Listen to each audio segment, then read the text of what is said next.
Hello everyone, I'm Colin Canet. Today's video is sponsored by 3M and their new Xtract 710W sanding discs. And everything you hear from me today is my own thoughts and words. Before we get to that later on, there's been some changes in sanding over the last few years. Techniques have improved and hardware has changed. And today I'm going to start off by updating you on some of those techniques. By now, most of you either have heard of or have your own random orbital sanders. And if you're working in a small shop like I have, you probably are using a 5-inch sander.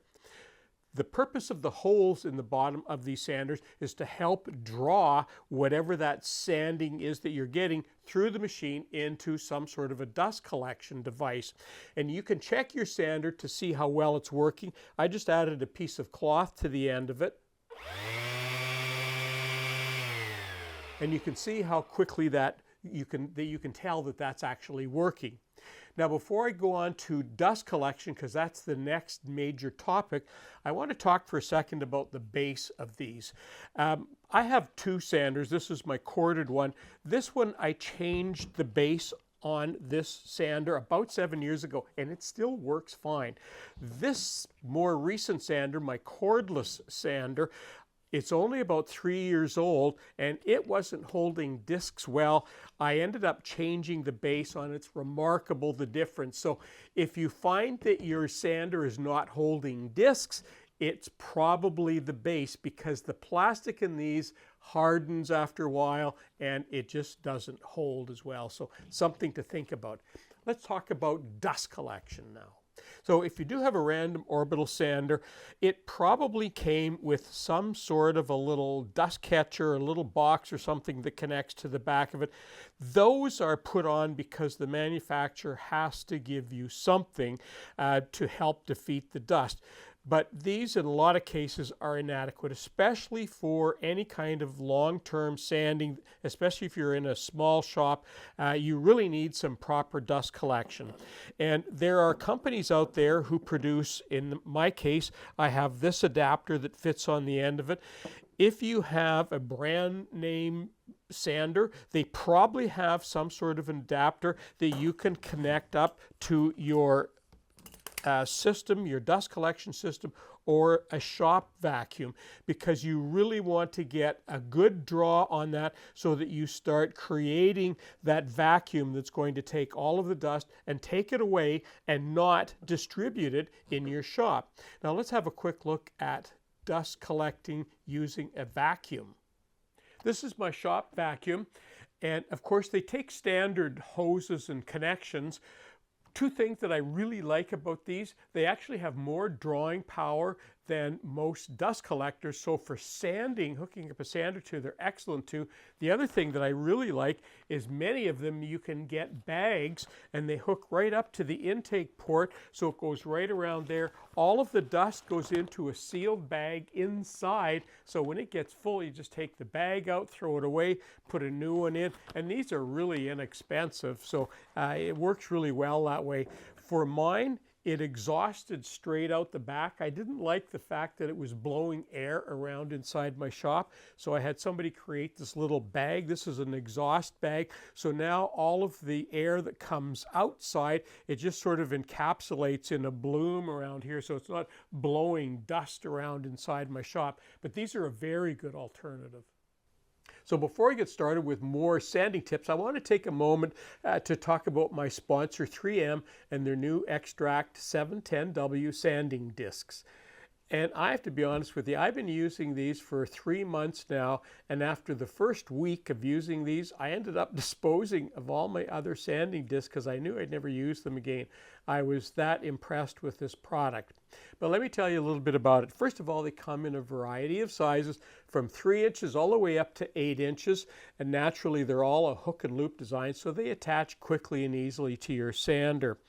For us woodworkers, they come in all the popular grit sizes from 80 all the way up to 320, but they even include some intermediary sizes of 150 and 180 that are really important to me, and I'll talk about that in a few minutes. I've used them on virtually every wood product you can imagine. They work wonderfully, they're quick. But the biggest thing that I like about it, when you're using this, especially when you've got your dust collector hooked up to it, you have a virtually dust-free environment, and especially in a small shop, that makes a huge difference to me. But I want to show you what these can do, so let's have a quick look at some sanding. Before you start sanding, there's a couple things that you need to know. First of all, we always start with the highest grit we think we can get away with. And for those of you who are following me, you saw me make this board last week's video release, the perfect glue up.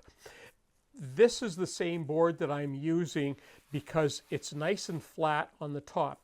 I think I can start with 120.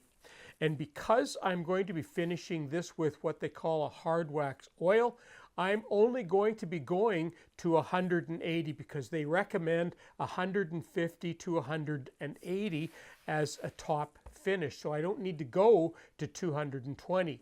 If I were going to finish this with a polyurethane, they recommend 180 to 220 depending on the manufacturer. So I would go to a higher grit. If I were finishing this with an oil like a tung oil or a boiled linseed oil, I would be going directly to a 220 because there's no topical finish on it.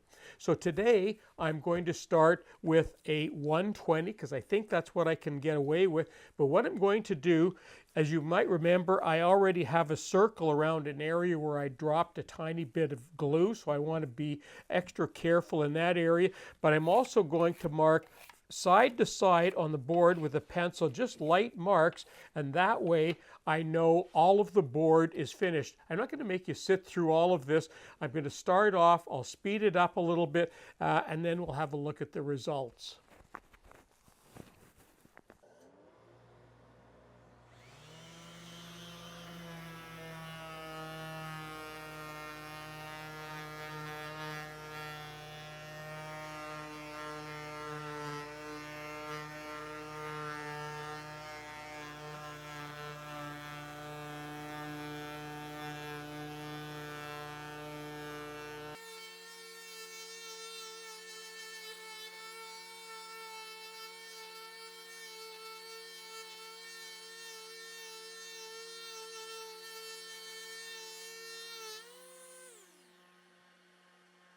Okay, there's the first grit. That was 120, and it even took off that little bit of glue that I had down there.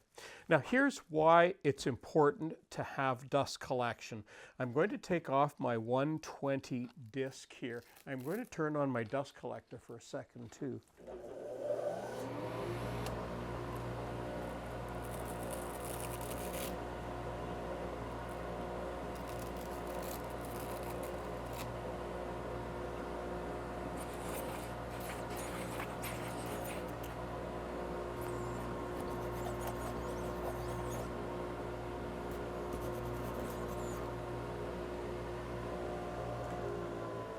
And as I was sanding, there was no airborne dust anywhere around. Most of the dust was getting sucked up through the sander itself, and that's one of the purposes of this disc netting.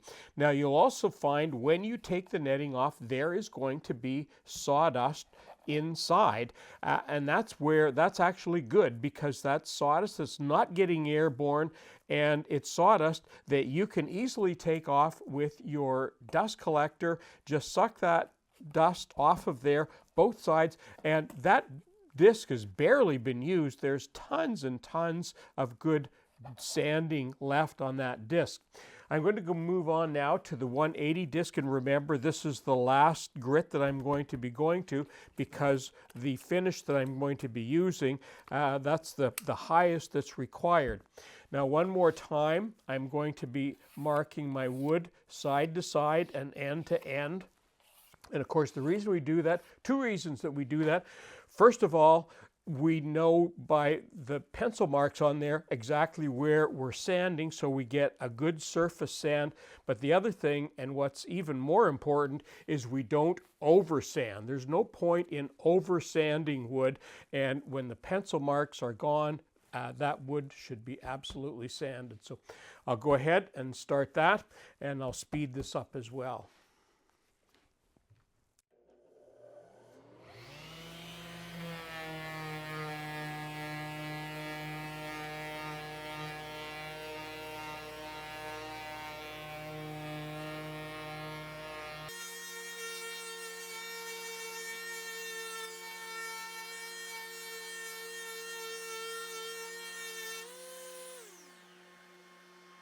There we go. That board is nicely finished from side to side and end to end, and it's all ready for the next steps for this board, which is to be trimmed and then a final coat put on. I've got a couple more tips here, and one of them is that I have sanded a number of wood products, and I have found that these 3M Xtract 710W discs do not tend to block up with any kind of wood product. Now what that means is it stays clear. It does not clog. The material does not seem to clog in any of the sanding discs that I've used. But you may be sanding other things. For example, you might be sanding epoxies or other things that are sort of a plastic kind of finish on them. And I don't know what this is going to be like because I've never sanded those kinds of things with these. And what you might find is that that plasticky material may tend to want to clog these up. Now, these erasers, disc erasers or sanding erasers have been around for decades, and they work fairly well, and you may find that that will help to clear a disc if you have one that tends to get clogged up, and you'll just get a little bit more life out of it. So that's one thing to think about. The other thing is when you're sanding, I highly recommend that you have a anti-skid substrate underneath it. And the reason is you don't want this wood to move as you're sanding, and these sanders tend to do that. And the reason you don't want the wood to move is it lessens the effectiveness of your sanding. And what happens is the vibration tends to do this. So the vibration tends to want to make the board vibrate the same way the sander does, and you can see that that doesn't do any sanding if the board is moving. So you want to keep it solid on there so that the vibration from the sander can do its work. The other thing, especially if you're doing legs, for example, furniture legs, and you'll want an anti-skid, especially on these, because in this case you're doing 4 surfaces, and you don't want one surface to be damaged that you've already sanded, because if it's laying on a hard surface and now it's tending to vibrate, and that's in fact damaging the wood that you've already finished. So a very good anti-skid underneath that, a fairly thick one, will help keep your wood from moving around and help to give you an excellent job. Well, that concludes my video for today. How to get an excellent sanding job and still virtually eliminate airborne dust in your workshop, something we're all anxious to do. Now, I should tell you that these new 3M Xtract sanding discs are fairly new to the market. You might not be able to run down to your local hardware store and pick these up, which is why I put a link in the description box below and in the article on Woodwork Web. You'll also find that these are very competitively priced, so that's good news as well. The other thing I did last week was I made another video on how to do the perfect glue up, and if you do the perfect glue up, it's one of the things that you can do to help eliminate the amount of sanding that you need to do, and that video will show up right there. You can go and have a look at that if you haven't already seen that. That concludes my video for today. I'm Colin Canet for Woodwork Web. Happy sanding!